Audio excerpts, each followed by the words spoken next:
नमस्कार मित्रांनो, महाराष्ट्राचे मुख्यमंत्री यांनी अंगणवाडी भरतीचा मार्ग देखील मोकळा केलेला असून 100 दिवसात कार्यवाही पूर्ण करण्याचे आदेश त्यांनी महिला व बाल विकास विभागाकडे दिलेला आहे.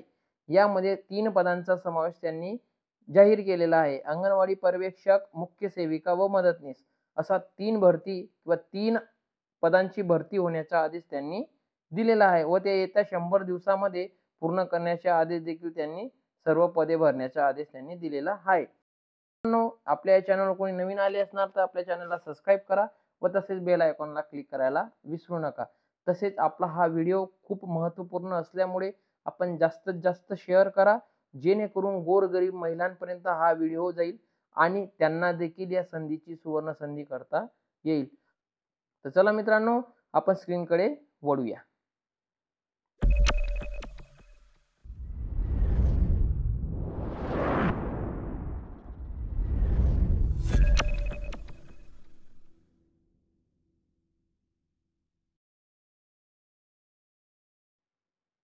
स्क्रीनवर आल्यानंतर हे बघा मित्रांनो, अंगणवाडीमधील भरतीचा मार्ग मोकळा पेपरमध्ये देखील आलेला आहे. 100 दिवसामध्ये कार्यवाही पूर्ण करण्याचे आदेश आपल्या महाराष्ट्राचे मुख्यमंत्री यांनी दिलेले आहे. ती महिला व बाल विकास विभागाकडे अंगणवाडी पर्यवेक्षक, मुख्य सेविका, मदतनीस अशा 3 पदांची भरती करण्याचे आदेश देण्यात आलेले आहेत आणि ते पुढचे 100 दिवसात ही पदे भरली जाणार.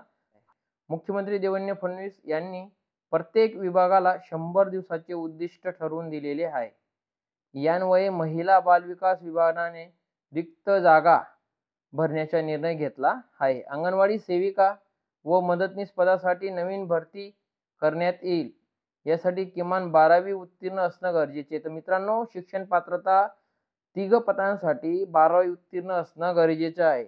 तसेच या ठिकाणी ज्या 2022 पूर्वी मदतनीस पदावर होत्या किंवा कार्यरत आहेत, यांना किमान 10वी उत्तीर्ण असली तरीही त्यांना डायरेक्ट सेविका पदी थेट निवृत्ती करण्याचे आदेश देण्यात येणार आहेत. त्यांना मदतनीस मधून सेविका पदावर पदोन्नती देण्यात येतील. त्यानंतर रिक्त राहिलेल्या सेविका व मदतनीस पदासाठी जाहिरातीद्वारे भरती करण्यात येणार आहे. ग्रामीण भागात त्या ग्रामपंचायतीमधील स्थानिक उमेदवार तर महानगरपालिका व नगरपालिका क्षेत्रात तेथील स्थानिक उमेदवार अर्ज करण्यास पात्र राहतील. जो अर्जदार राहील उमेदवार, तो स्वतः त्या स्थानिक उमेदवार म्हणजे स्थानिक लेवलला स्वतःचा उमेदवार असणं गरजेचं आहे. पूर्वी फक्त संबंधित वार्डमधील उमेदवारालाच अंगणवाडी सेविका मदतनीस म्हणून निवडले जात होते. आता मात्र महानगरपालिकेने संपूर्ण क्षेत्रातून निवड केली जाणार असल्याचे मोठी स्पर्धा पाहायला मिळणार आहे.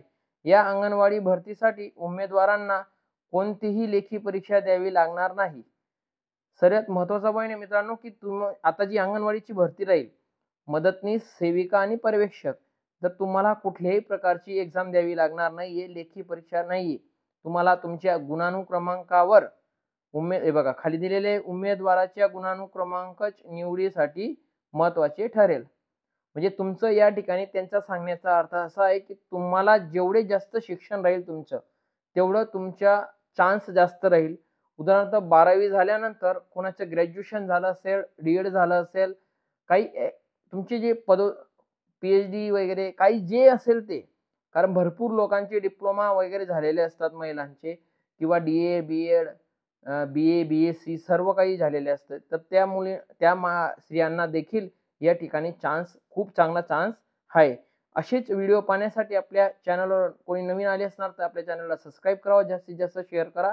जय हिंद, जय महाराष्ट्र, वंदे मातरम.